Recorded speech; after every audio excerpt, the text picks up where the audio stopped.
어젯밤 꿈을 기억하시나요? 아마 대부분은 뭔가 꿨던 것 같은데 정확히는 모르겠다고 하실 겁니다.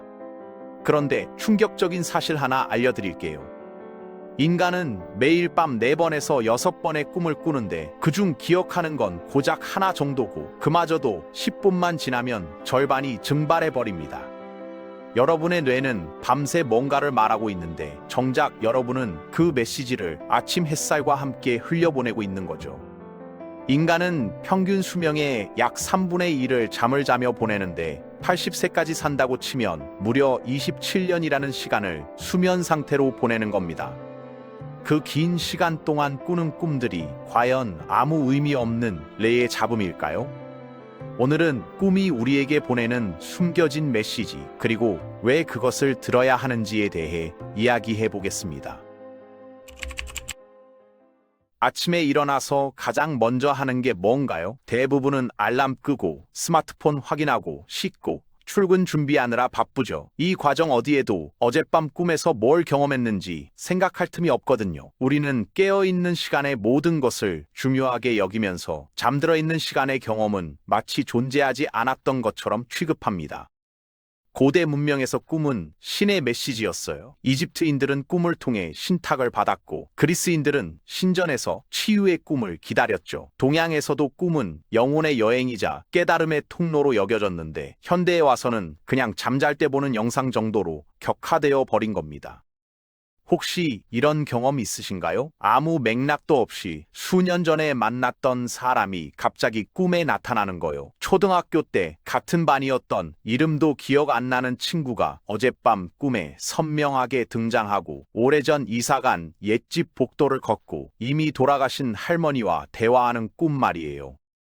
대부분은 참 이상한 꿈이었네 하고 그냥 잊어버리는데 사실 그 꿈들은 이상한 게 아닙니다. 여러분의 무의식이 보내는 암호화된 메시지인 거죠. 무의식이라는 건 우리가 의식적으로 인식하지 못하지만 행동과 감정과 판단에 끊임없이 영향을 미치는 정신의 영역이에요.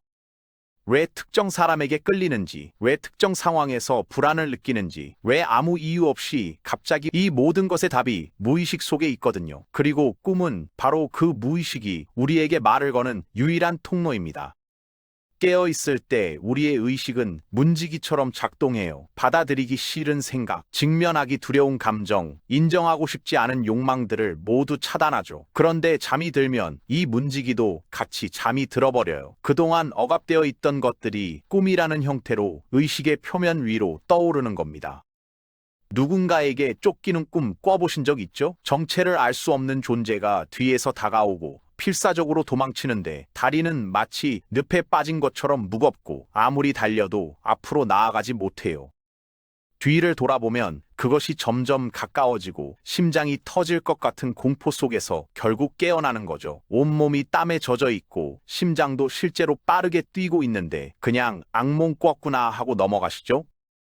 그런데 그 쫓아오는 존재가 누구인지 생각해 보신 적 있으세요? 심리학 연구에 따르면 쫓기는 꿈은 현실에서 불안과 압박감을 반영합니다. 삶에서 직면하기를 피하고 있는 문제, 해결하지 않고 미루고 있는 과제, 마주하기 두려운 감정이 꿈에서 추격자의 형태로 나타나는 거예요. 다시 말해서 여러분을 쫓아오는 존재는 다름 아닌 여러분 자신의 일부, 여러분이 외면하고 있는 여러분의 그림자인 겁니다. 높은 곳에서 떨어지는 꿈도 흔하죠. 절벽 끝에 서 있다가 갑자기 발밑에 땅이 사라지고 끝없는 공간으로 추락하는데 위장이 뒤집어지는 느낌에 뭔가를 움켜쥐려 해도 잡히는 게 아무것도 없어요. 땅에 닿기 직전에 혹은 닿는 순간 깨어나는 이 꿈은 통제력의 상실에 대한 두려움을 나타내거든요. 삶에서 뭔가가 자신의 손을 벗어나고 있다는 감각, 상황을 통제하지 못하고 있다는 불안, 실패에 대한 공포가 이런 꿈으로 표현되는 겁니다. 시험을 앞두고 있는데 준비를 전혀 못한 꿈, 혹은 졸업한 지 수십 년이 지났는데도 학교 시험을 보는 꿈도 있죠. 시험지를 받았는데 문제가 하나도 이해가 안 되고 시간은 흘러가고 다른 학생들은 연필을 움직이는데 나만 백지 앞에 얼어붙어 있는 거예요.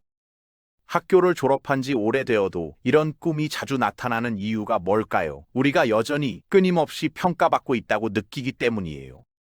직장에서의 업무 평가, 사회적 관계에서의 평판, 가족 내에서의 역할 수행, 매일 크고 작은 시험을 치르고 있고 그 시험에서 실패할지도 모른다는 불안이 학창시절의 시험이라는 형태로 나타나는 겁니다. 이가 빠지는 꿈은 어떤가요? 거울을 보는데 이가 흔들리기 시작하고 손으로 만지니 이가 툭 빠지더니 하나가 빠지면 2개, 3개, 결국 입안의 모든 이가 우수수 쏟아져 내리는 거예요. 손바닥 위에 피와 함께 이들이 쌓이고 공포에 질리는 이 꿈은 자존감의 상실, 외모에 대한 불안, 혹은 삶에서 뭔가 중요한 것을 잃어버리는 것에 대한 두려움과 관련이 있습니다.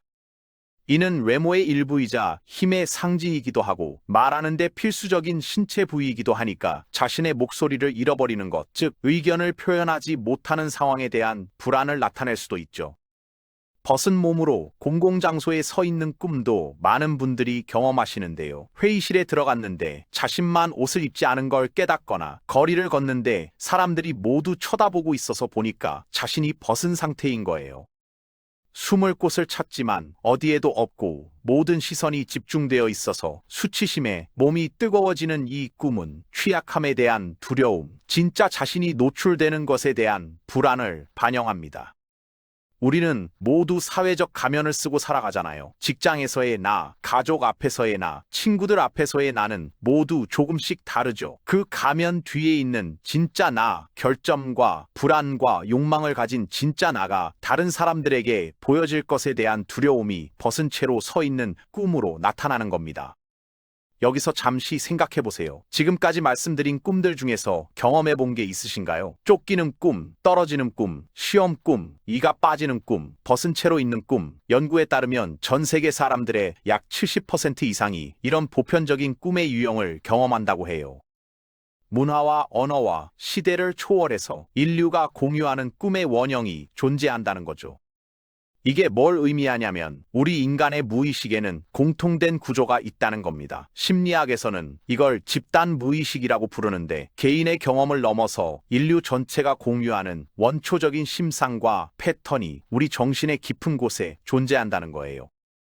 근데 여기서 오해하시면 안 되는 게 같은 유형의 꿈이라고 해서 같은 의미를 가지는 건 아니에요. 꿈의 해석에서 가장 중요한 원칙은 꿈은 오직 그 꿈을 꾼 사람의 맥락 안에서만 이해될 수 있다는 겁니다. 예를 들어 물에 빠지는 꿈을 생각해보면 어떤 사람에게 물은 공포의 대상이에요. 어린 시절 물에 빠질 뻔한 경험이 있다면 물에 빠지는 꿈은 트라우마의 재현일 수 있죠.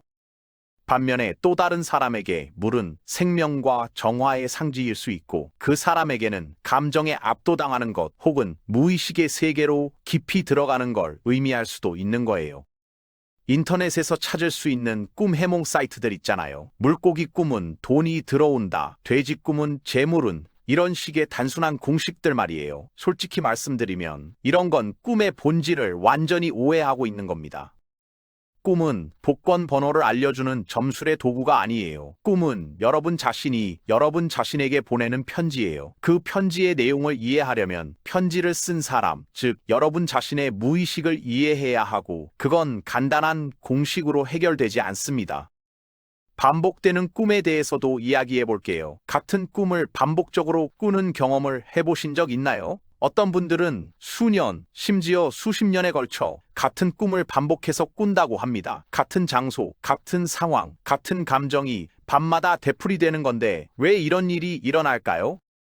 심리학 연구에 따르면 반복되는 꿈은 해결되지 않은 문제의 표현이에요. 무의식이 우리에게 보내는 메시지를 우리가 듣지 않을 때 무의식은 같은 메시지를 반복해서 보내거든요. 마치 읽지 않은 이메일이 계속 알림을 울리는 것처럼 우리가 외면하는 메시지는 계속해서 우리를 찾아옵니다.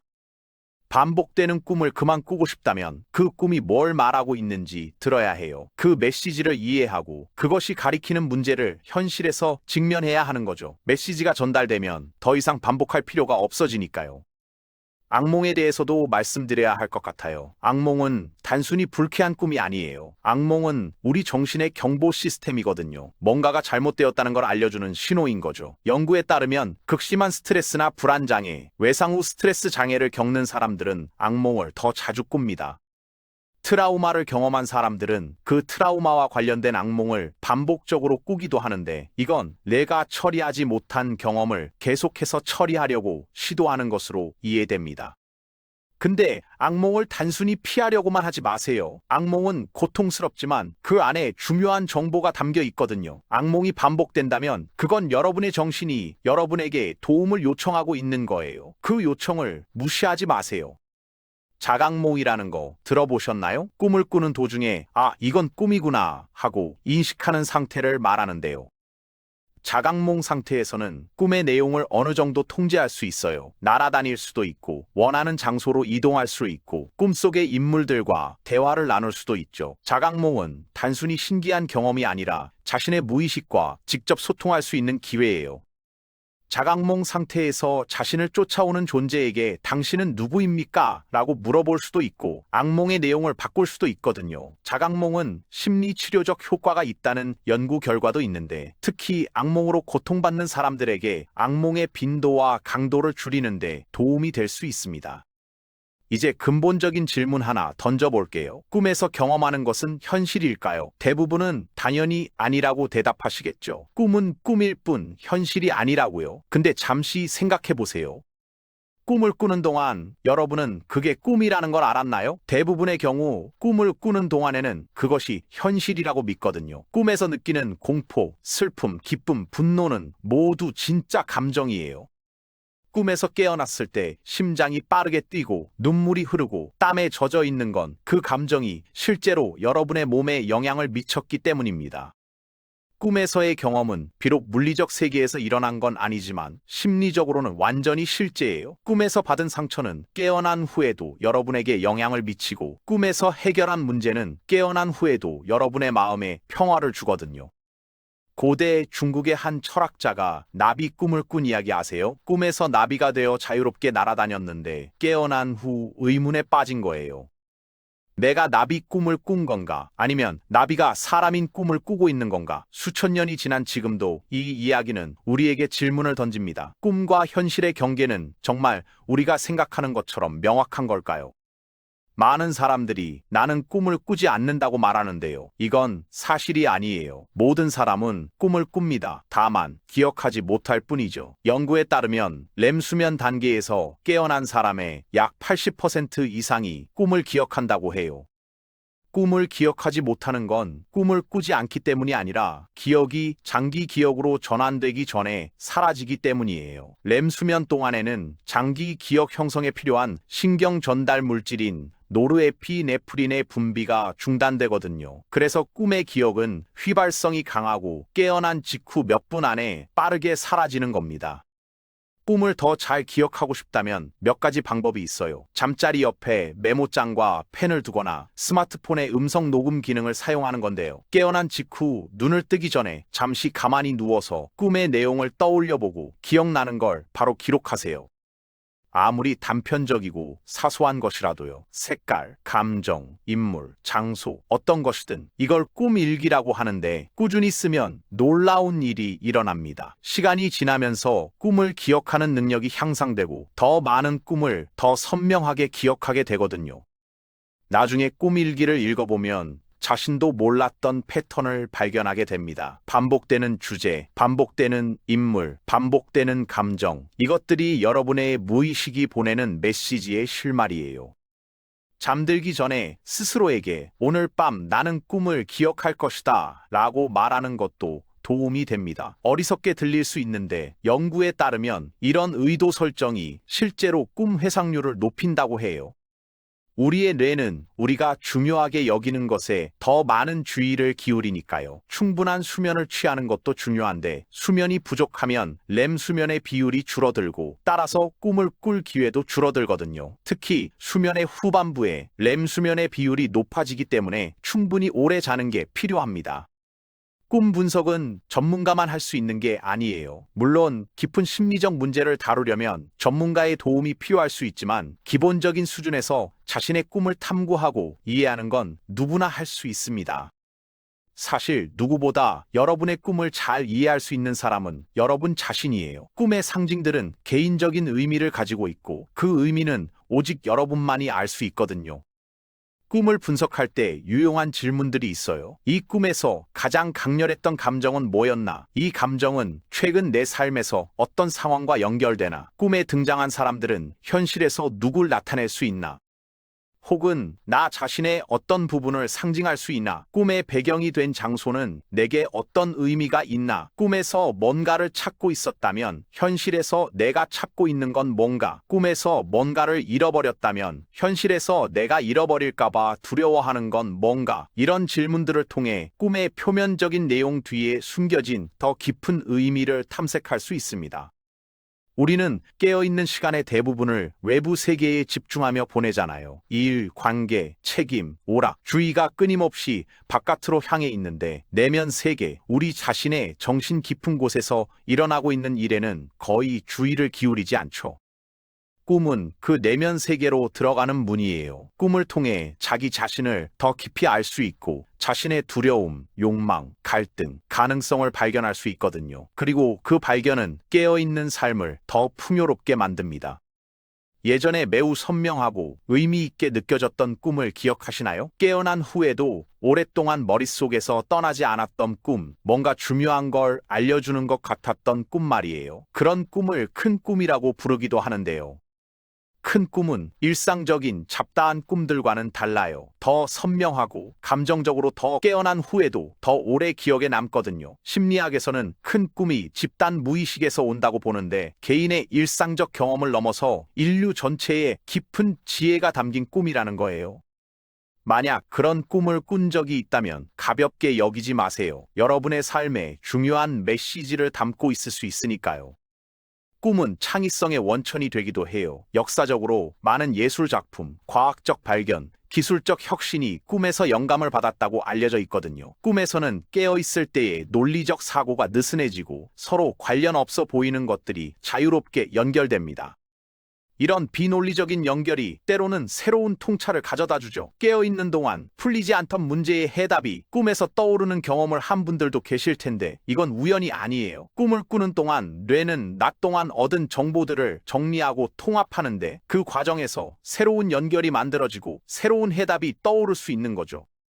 꿈을 무시하는 건 자기 자신의 절반을 무시하는 것과 같아요. 깨어있는 의식은 우리 정신의 일부일 뿐이거든요. 무의식은 의식보다 훨씬 더 방대하고 깊습니다. 빙산의 비유를 생각해 보세요. 물 위에 보이는 부분은 의식이고 물 아래에 잠긴 훨씬 더 큰 부분이 무의식이에요.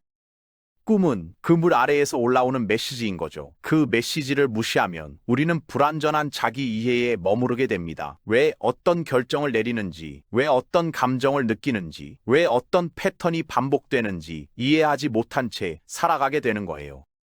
어린 시절부터 반복되는 꿈이 있는 분 계신가요? 어린 시절에 시작된 꿈이 성인이 된 지금까지도 계속되는 경우가 있는데요. 그런 꿈은 특별한 주의를 기울일 필요가 있어요. 어린 시절에 형성된 깊은 심리적 패턴, 해결되지 않은 갈등이 그 꿈에 담겨 있을 가능성이 높거든요. 어린 시절의 경험은 성격, 관계 패턴, 세상을 바라보는 방식의 기초를 형성하는데 그 기초 중 일부는 의식적으로 기억하지 못하는 거예요. 어린 시절부터 반복되는 꿈은 그런 무의식적 기억으로 가는 통로일 수 있습니다.